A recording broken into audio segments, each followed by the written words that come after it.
नमस्कार मंडळी, मी संजय पवार. आपण पाहत आहात दिव्य ऊर्जा ज्योतिष प्रबोधन, खऱ्या कुंडली शास्त्राचं प्रबोधन. तुमच्या लक्षात येईल की आत्तापर्यंत आपण ज्या काही कुंडली शास्त्रासंदर्भातले जे काय आपण फलितातील शुभ अशुभता पाहतोय त्या एकांगी पाहतोय. सगळ्या लक्षात घ्या, एकांगी पाहतोय. कारण कुंडली शास्त्रामध्ये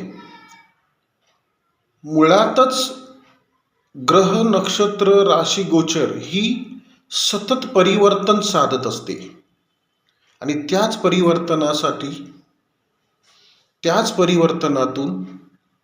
परिवर्तनानुसार आपल्याला कुंडलीमध्ये पाहायचं असतं.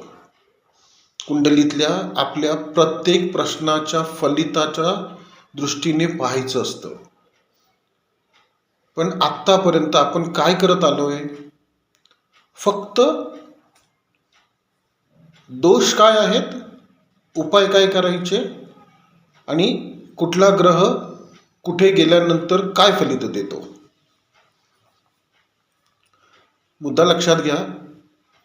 म्हणजे सामान्य लोकांनी लक्षात घेण्यापेक्षा जे ज्योतिष क्षेत्रामध्ये आहेत त्यांनी देखील ही गोष्ट लक्षात घेणं गरजेचं आहे. कुठलाही ग्रह हा एकाच पद्धतीची फलित प्रत्येकाला देईल का हो? नाही ना. कारण म्हणजे ह्याच मुद्द्याचं, ह्याच विषयाचं उत्तर आपल्याला कुंडली शास्त्रामध्ये प्रत्येक जन्म नक्षत्र गोचरीमध्ये मिळतं. येते लक्षात? जन्म नक्षत्र गोचरी हीच खरी कुंडली शास्त्रातली धरोहर आहे असं आम्ही आता आत्मविश्वासाने सांगतोय. कारण ग्रहांची शुभ अशुभता ही कायमस्वरूपी कधीच राहत नाही. त्याच ग्रहांची शुभ अशुभता ही सरसकट सर्वांना सारखीच लाभत नाही. हे तर म्हणजे उघड सत्य आहे ना कुंडली शास्त्रातलं. मग ही शुभ अशुभता आली कुठून? म्हणजे रवी, चंद्र, बुध, गुरु, शुक्र हे शुभ ग्रह, मंगळ, शनी, राहू, केतू हे अशुभ ग्रह. म्हणजे हे कायमस्वरूपी त्यांना अशुभच गणलं गेलेलं आहे. मुद्दा लक्षात घ्या मंडळी, ही शुभ अशुभता किंवा शुभ फलित, दोष, उपाय हे खऱ्या कुंडली शास्त्रातले नाव नव्हे. तर खऱ्या कुंडली शास्त्रामध्ये ग्रह नक्षत्रांच्या ऊर्जांना संतुलित राखण्यासाठी वाव दिलेला आहे. आणि तो वाव देताना देखील शास्त्रानेच तुम्हाला त्याची म्हणजे अगोदरच सोय करून दिलेली आहे. ती सोय म्हणजे काय? तर नक्षत्रांच्या आराध्य वृक्षांच्या माध्यमातून तुम्ही सहाय्य घ्यायचं आहे. म्हणजे तुम्हाला घेता येईल असं नियोजन करून दिलेलं आहे. म्हणूनच आपल्याला पंचांगामध्ये नक्षत्रांची आराध्य वृक्ष दिसतात. नक्षत्रांना दृष्टी आहेत, नक्षत्रांना योनी आहे, नक्षत्रांना तत्व आहेत, बरोबर की नाही? किंवा आणि नक्षत्रांना देवता आहेत. याचा अर्थ काय येतो? बरं, ह्यालाच जोडून जर आणखीन एक मुद्दा लक्षात घ्यायचा म्हटला तर तो कुठला घेता येईल? तर ग्रह हे परप्रकाशी आहेत. ग्रहांना स्वतःचा प्रकाश नाही आहे. त्या उलट नक्षत्र हे स्वयंप्रकाशी आहेत. तसंच ग्रह हे अस्थिर असतात आणि नक्षत्र ही स्थिर असतात. आणि अस्थिरतेमधून फलित नसतात. फलित ही स्थिरतेतूनच निर्माण होत असतात. हे म्हणजे कुंडली शास्त्रातलं खरेपण आहे ना, वास्तविकता आहे ती. आणि नुसती वास्तविक नाही तर प्रत्यक्ष प्रकट वास्तविकता आहे ती. तीच डावलून टाकली ना आपण. हे जे कुंडली शास्त्रामध्ये जे दोष, उपाय, शुभ अशुभता जी आलेली आहे ती मुळातली कुंडली शास्त्रातली नाही आहे, तर ती आलेली आहे आपल्या त्याच ग्रह नक्षत्रांच्या माध्यमातून जे कर्मकांडी शास्त्र चालतं त्या कर्मकांडातली म्हणजे धार्मिक पूजाविधी कर्मकांडाचे जे शास्त्र आहे त्या शास्त्राला देखील त्याच ग्रह नक्षत्रांची जोड दिलेली आहे. आणि त्यातूनच हे सगळं कुंडली शास्त्रामध्ये लादल्या गेलेलं आहे, घुसवल्या गेलेलं आहे. बघा ना, आता मंगळ दोष आहे, कुंडलीमध्ये मंगळ दोष आहे. मंगळ दोष पाहण्यासाठी कुंडलीमध्ये मंगळाची स्थिती काय लागते? एकतर मंगळ कुठे लागतो? व्ययामध्ये, लग्नामध्ये, चतुर्थात, सप्तमात किंवा अष्टमात. ओके. इथे हा विचार करत नाही आपण की तो मंगळ, त्या मंगळाची गती काय आहे. जन्माच्या वेळेस तो ह्या 4 स्थानांमध्ये होता, मान्य. पण तो तिथे किती वेळ होता? असं का म्हणतोय मी, लक्षात घ्या. लग्नाच्या वेळेस त्या मंगळाचा कान धरला जातो की बाबा ह्यांच्या कुंडलीमध्ये मंगळ दोष आहे. आता आणखीन नवीन फॅट घात म्हणजे त्यानंतर हळूच एक पिल्लू सोडून दिलं की तो सौम्य मंगळ आहे किंवा काय म्हणतात खूप स्ट्रॉंग मंगळ आहे, कडक मंगळ आहे. अहो, मंगळ स्ट्रॉंग किंवा सौम्य कसा असेल? आणि मंगळाला एकाच तराजूमध्ये तुम्ही तोलताय का?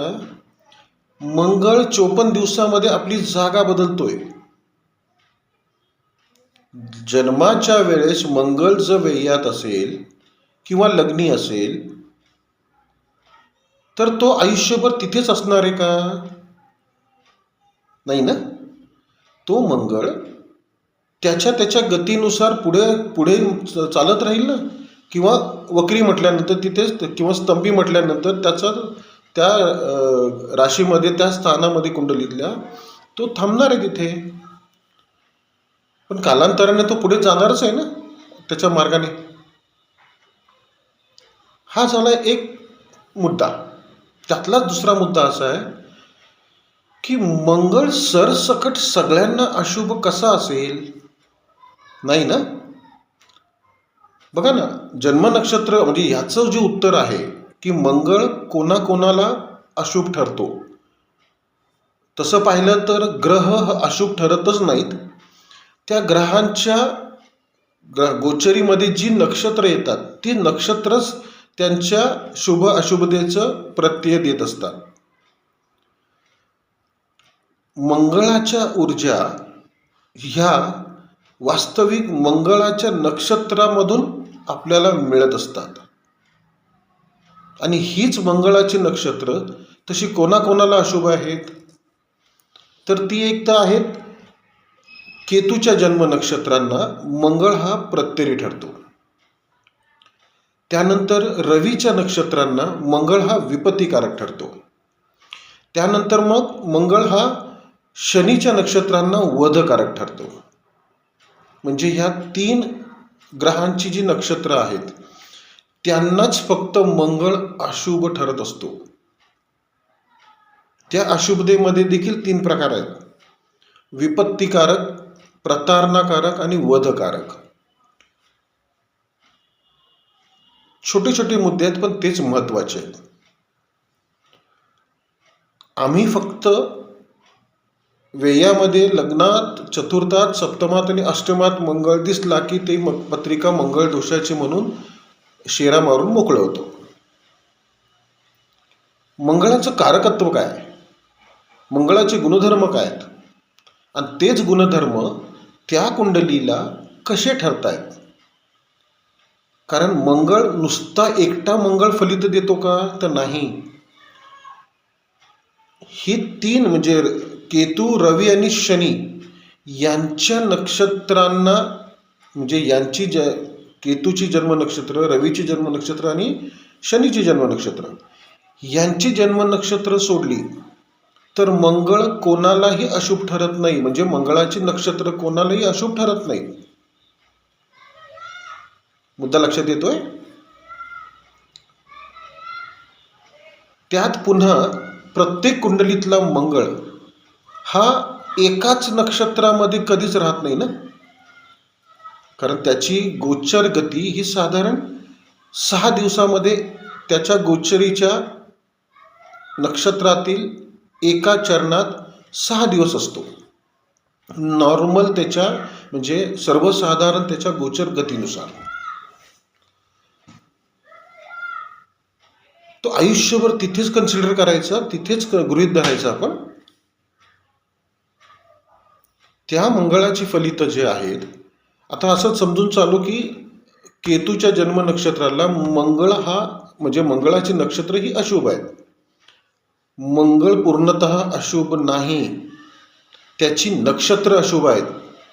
म्हणजे ज्या ज्या वेळेस मंगळच नाही तर कुठल्याही ग्रहाच्या सोबत कुठलाही ग्रह त्या मंगळाच्या नक्षत्रातून गोचर करेल ना, त्याच वेळेस त्याच्या 6 दिवसामध्येच किंवा 54 दिवसामध्ये म्हणा, चला 54 दिवसामध्ये म्हणताही येणार नाही तसं वास्तविक. कारण प्रत्येक नक्षत्राचं चरण स्वामी वेगळा आहे आणि फलितामध्ये फलितही मुख्य 4 भागातून समोर येतात. एक ग्रह, दुसरा नक्षत्र, तिसरं नक्षत्राचं चरण आणि चौथं राशीस्वामी. ह्या 4 ग्रहांच्या माध्यमातून फलित हे निर्माण होत असतात. पण आम्ही काय केलंय, ह्या सगळ्याला वेशीवर नेऊन टांगलेलं आहे.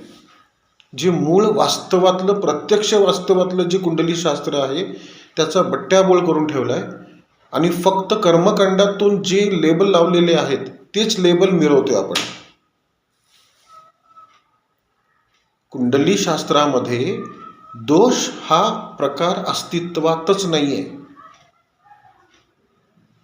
अगदी गांभीर्यानं जबाबदारीने बोलतोय. आता दोषच अस्तित्व नाहीये दोषांचं, तर मग उपायांचं काय? तिथे अगरबत्ती लावायची आहे? गरजच नाही ना. कारण जन्माच्या वेळेस तो मंगळ जर दूषित अवस्थेमध्ये असेल किंवा तापदायक अवस्थेमध्ये असेल किंवा त्या कुंडलीला त्रास होईल अशा अवस्थेमध्ये असेल तर त्याचे तो त्रास देऊन झालेला आहे की हो. पुढच्या जन्म झाल्यानंतर पुढच्या 54 दिवसानंतर तो पुढे निघून गेलेला आहे. हा ज्या वेळेस तुम्हाला जी काही समस्या तुम्हाला मंगळाच्या संदर्भातून जर जाणवत असेल तर त्यावेळेसच्या गोचरीमध्ये मंगळाची स्थिती काय आहे ती पहा आणि त्यानुसार तुम्ही त्या मंगळाच्या ऊर्जांना शुद्ध संतुलित राखण्याचा प्रामाणिक प्रयत्न करा. कारण खऱ्या कुंडलीशास्त्रात आपल्याला फक्त ग्रह नक्षत्रांच्या ऊर्जांना शुद्ध संतुलित राखण्याचे संस्कार करायचे आहेत. संस्कार म्हणतोय मी, उपाय नाही. संस्कार का करायचे असतात आणि ते संस्काराची पद्धती ही म्हणजे पूर्वापार चालत आलेली आहे. आपण सुरुवातीला म्हणायचे की नाही, आपण पाहिले ते अनुभवले की जुने गुरुजी सांगायचे की बाबा पुढचा साधारण 1.5-2 महिने तू गणपतीला लाल फूल वाहा आणि दर्शन कर गणपती मंदिरात जाऊन, किंवा मग बेलाच्या झाडाला दूध मिश्रित पाणी घाल, 11 प्रदक्षिणा कर रोज, किती दिवस? महिनाभर. किंवा मग म्हणजे कुठल्याही त्या आराध्य वृक्षाची ऊर्जा तुला त्यांना मिळाली पाहिजे, म्हणून त्या वृक्षाच्या सानिध्यात पाठवायची पद्धत होती ती. बरोबर ना? तेच संस्कार ना, ते उपाय नव्हते, ते होते संस्कार. आत्ता देखील आपल्याला ह्या आधुनिक बोलतात ना यांत्रिकी जीवनामध्ये किंवा ह्या मॉडर्न लाईफस्टाईलमध्ये तेच करायचं आहे आपल्याला, फक्त पद्धत बदलली आहे. त्याच ऊर्जा आपल्याला पुढे आणायच्यात. मूळ ग्रहांच्या ऊर्जा ह्या म्हणजे सोबत आहेत किंवा कोणाच्या माध्यमातून मिळतात आपल्याला, तर त्या ग्रहांच्या नक्षत्रांच्या माध्यमातून आणि नक्षत्रांच्या आराध्य वृक्ष माध्यमातून. तोच एक शास्त्रोक्त पर्याय आहे ऊर्जा संतुलनाचा. बाकी सगळी दुनियादारी आपण म्हणतो ना की पर्यायी व्यवस्था आपण ती स्वीकारलेली आहे. मुद्दा लक्षात येतो ना? त्यामुळे ह्या व्हिडिओच्या माध्यमातून मला एकच छोटासा हा विचार तुमच्यासमोर मांडायचा होता की खऱ्या कुंडली शास्त्राची वहिवाट जपा आणि ग्रह नक्षत्रांच्या ऊर्जांना शुद्ध संतुलित राखण्याचे संस्काराकडे वळा. ते संस्कार साधनं सुरू करा. नक्षत्र आराध्य वृक्षांचं माध्यम हेच मूळ ऊर्जा संस्काराचं, ऊर्जा संतुलन संस्काराचं माध्यम आहे. बाकी सगळी माध्यमं जी काय आपण गृहीत धरलीत ती सगळी पर्यायी व्यवस्था म्हणून आपण गृहीत धरलेली आहेत. तर खरं कुंडली शास्त्र जे प्रत्यक्ष प्रकट वास्तवातील कुंडली शास्त्र समजून घ्या. आणि हे समजून घेण्यासाठी मंडळी तुम्हाला प्रामुख्याने प्रत्येकाला स्वतःची जन्म नक्षत्र गोचर ही समजून घ्यायची आहे. लक्षात घ्या, तुमची जन्म नक्षत्र गोचर तुम्हाला एकदा समजली की तुम्हाला खरं कुंडली शास्त्र उलगडून समोर येईल.